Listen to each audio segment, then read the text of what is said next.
Bonjour, donc l'activité 4 du chapitre 2 relatif à la dynamique de la lithosphère. Donc il s'agit de la dernière activité de ce chapitre et également la dernière activité du programme de géologie. Donc le contexte est le suivant, vous savez que l'expansion océanique a tendance à éloigner des continents et donc permet la formation de la croûte océanique.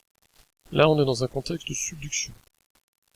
Donc au bout d'un moment, la subduction va refermer l'océan, le faire disparaître, et les deux lithosphères continentales vont se retrouver face à face et rentrer en collision. L'objectif est donc de comprendre comment une collision va faire évoluer la croûte continentale pour produire une chaîne de montagnes.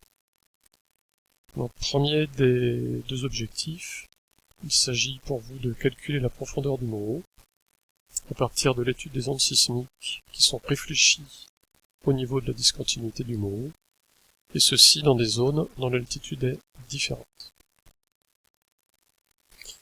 Donc je vous invite à visualiser pour ceci la petite vidéo que je vous ai mise en place, qui vous explique un peu le fonctionnement des deux cartes. Bon, il est hors de question de télécharger le logiciel, il est bien trop lourd. Simplement, à travers la vidéo, je vous explique un petit peu le fonctionnement du logiciel et comment on peut répondre à cette question. Donc normalement, si vous en êtes à cette diapo, c'est que vous venez de visualiser le petit tutoriel relatif à une carte. Donc au niveau de la trace écrite, je vous rappelle la situation. On est dans le cadre d'une subduction qui amène à placer deux lithosphères de même densité face à face, entrant en collision, et l'objectif est de comprendre comment évolue la croûte continentale dans ce contexte.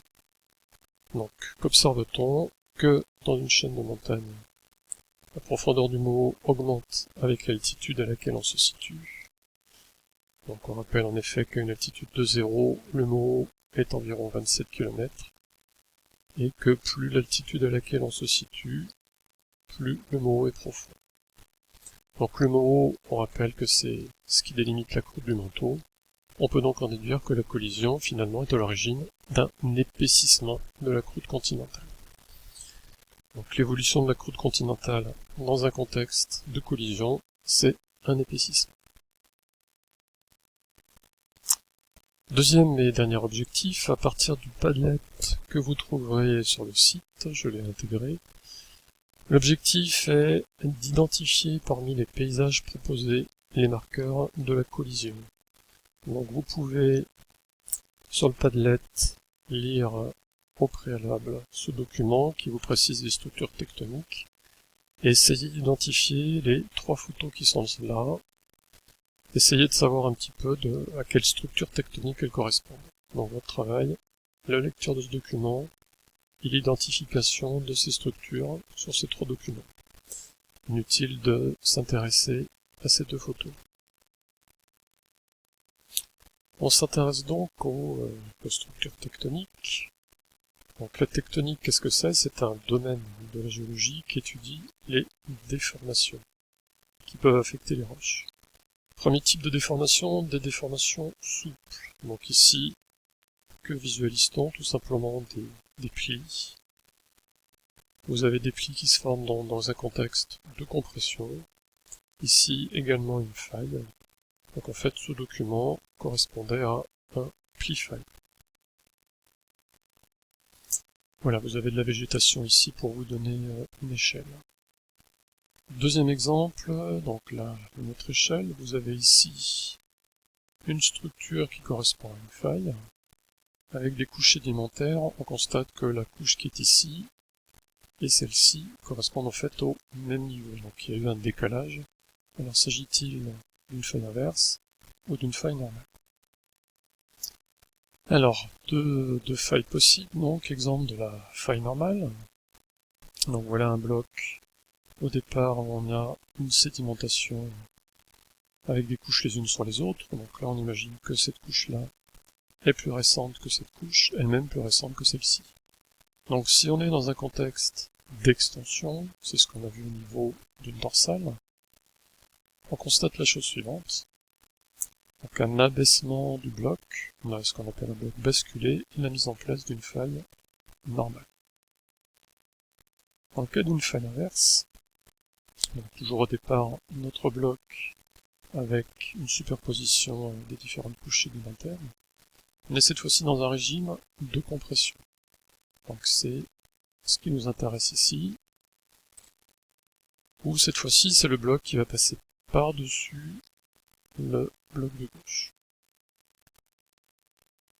Donc pour revenir à l'interprétation de cette photo, on voit bien que cette partie gauche, le bloc de gauche est bien passé par-dessus celui de droite, où vous avez cette couche qui est bien au-dessus.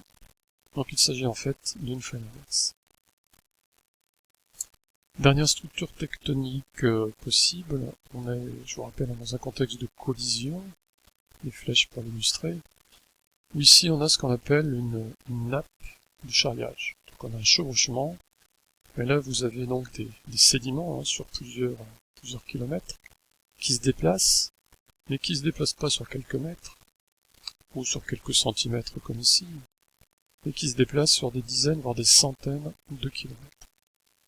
D'où cette unité chevauchante, en sachant que ce qui est visible aujourd'hui ici se trouvait il y a quelques millions d'années, quelques dizaines de millions d'années, bien plus à l'est, peut-être même à 20, 30 ou 100 km plus à l'est.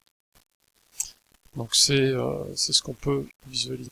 C'est ce qu'on peut visualiser au nord de Digne, où on constate qu'on a des roches datées du Trias, qui sont superposées sur des roches datées de l'Éocène.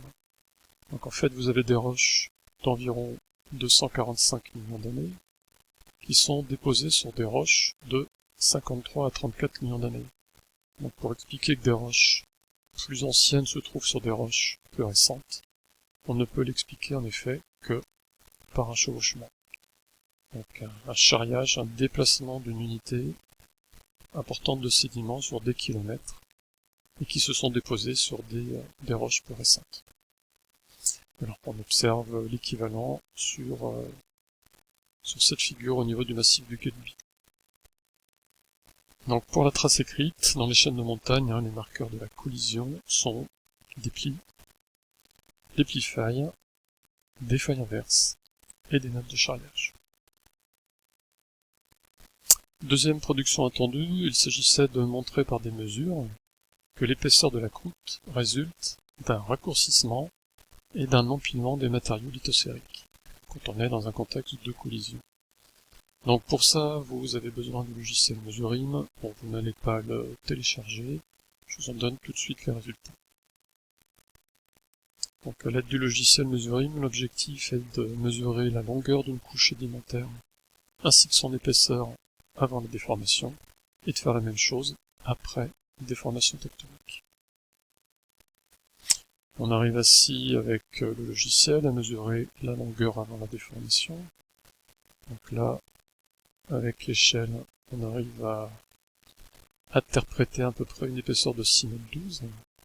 Et la longueur une fois la roche déformée. Ici, on est à 15,8 m. De la même manière, on peut mesurer la longueur avant la déformation et la longueur après déformation. Donc avant déformation, pardon, je reprends, je vous ai dit l'inverse, la longueur avant déformation évidemment c'est ce qui est en rouge. Donc là c'est la longueur avant que la roche soit déformée, donc environ 61 mètres. Et voilà maintenant ce que l'on observe, après déformation on n'a plus que 46,8 mètres. Donc si on mesure dans le cadre de ce pli les variations de longueur avant et après déformation, on constate qu'il y a une baisse de longueur de 25%, alors que la variation d'épaisseur montre qu'on a une augmentation de 158%. Le travail équivalent avec, cette fois-ci,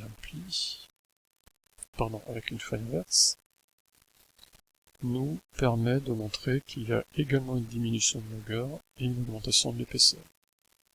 Donc au niveau de la trace écrite, il s'agit de noter que la convergence, donc dans un contexte de collision, elle modifie considérablement la géométrie des deux lithosphères en provoquant un raccourcissement qui est compensé par un épaississement. Le raccourcissement que l'on a noté dans les deux cas, pli ou faille inverse, et l'épaississement également noté dans les deux cas.